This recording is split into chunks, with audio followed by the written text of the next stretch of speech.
Бүгін Түркістан қаласында Нұр Отан партиясы облыстық филиалының кезекті 35-ші сессиясы сайлау конференциясы өтті. Алқалы мәжілісте көшбасшы ұйымның хатшысы Қаныбек Жұмашев арнайы қатысты. Жиында негізінен елбасы жолдауын Түркістан облысында жүзеге асыру барысы сөз болды. Алқалы мәжілісте белгілі болғандай, аймақта 9798 ірі кәсіпорын тіркелген. Жетекші партияның пәрменімен қазір осы субъектілерде жұмысшылардың жалақысын көтеру жұмыстары қарқын алған. Оқушы мен мұғалімді мектепке электронды түрде қабылдап, медицина мекемелерінің қызметін цифрландыру ісі жанданған. Облыста жалпы 38 медициналық ұйымының барлығы электронды құжат айналымға қосылған 100%.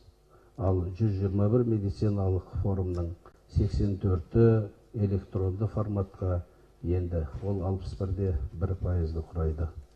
Сонымен қатар облыста 1.768.871 электронды денсаулық паспорты құралған. 2019 жылы жастар жылы деп жариялануы педагогтар мәртебесіне арналған жаңа заң қабылданатыны ардагерлер қауымын қуантып отыр. Өзгермелі уақыттың әлем алдындағы бүгінгі ең үлкен талабы білім экономикасын дамыту. Бұл бағытта нұротандықтар аянып қалмақ емес. Жолдауды жүзеге асыру мәселесі ең маңызды болмақ. Нұр Отан партиясы осы жолдауды жүзеге асырудағы негізгі бақылаушы саяси күш ретінде қазір өзіне үлкен міндет алып отыр. Осы қоғамдық бақылауды қамтамасыз ету үшін біз барлық топтарды, азаматтарды, үкіметтік емес ұйымдарды, бұқаралық ақпарат құралдарын кеңінен тартатын боламыз.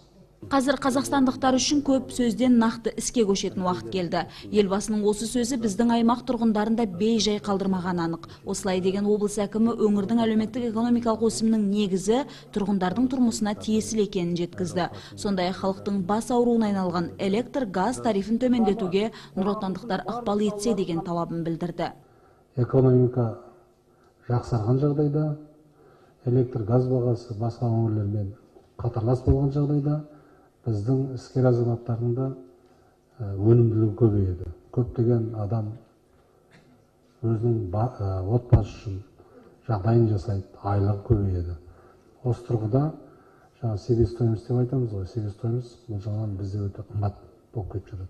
Ол мәселені біз елбасында айттық, үкіметте де біледі, энергетика министрімен жұмыс істеп жатырмыз. Осы тұрғыда Нұр Отанда бізге белсенді түрде қолдау көрсетсе. Елбасының жолдауы жергілікті кәсіпкерлердің жұмысының жандануына оң ықпал етіп отыр. Қазір шаруалардың егін, мал шаруашылығында асығы алшысынан түскен. Мәселен, республика деңгейіндегі жылыжайдың 80% біздің облысқа тиесілі. Тамшылатып суару технологиясы да қарыштап отыр. Осыны ерекше жеткізген облыс әкімі елбасы жолдауын жүзеге асыруда. Әрбір азаматтың белсенділік танытатынына сенім білдірді. Түркістан қаласынан Перизат Биназарқызы, Рулан Рүстемов, Нуридин Искаков. Тұран Ньюс.